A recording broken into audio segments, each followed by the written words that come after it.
Welcome back mga katambalan, mga hot topic and issue. Pag-usapan natin. Update po tayo kay Barbie Fortesa at kay David Licauco na kung saan nga po ay naglabas nga po ang Vitamilk Philippines ng pahula kung sino ang bago nilang endorser. At ito nga po ay walang iba kung hindi si Barbie at si David. At matapos nga po yon ay magkakaroon nga po ng chance na manalo at mapanood ang black screening na ibinigay nga po ng Vitamilk Philippines kay Barbie para nga po sa kanyang pelikula P77 at makikita nga po na nagkaroon nga po ng black screening ang Vitamilk Philippines na kung saan nga po ay present itong si Barbie Fortesa at makikita naman po yung ilang mga photos na isinare ng Sparkle GMA artist na kung saan nga po ay talaga naman todo suporta ang pinibigay kay Barbie, hindi lang ng Vitamilk kung hindi ng mga naging sponsor nitong si Barbie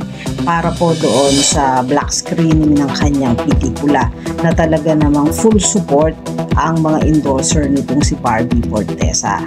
Samantalang si David Licauco naman po ay naglabas nga po ang Oppo Reno 14 na kung saan ay enjoy na enjoy itong si David na pinipicturan yung fireworks at makikita naman talaga na napakagwapo ng pambansang Ginoo. Bukod doon ay nag-post din itong si David na nasa Surigao ito na kung saan nga po ay nasa isang beach at talaga namang in-enjoy nitong si David ang kanyang bakasyon sa Surigao na pinost nga po ni David sa kanyang social media account. Yan po yung mga update natin ngayon kay Barbie at kay David. Yung mga katambalan, ano ang masasabi nyo? Mag-comment lang sa comment section at pag-usapan natin.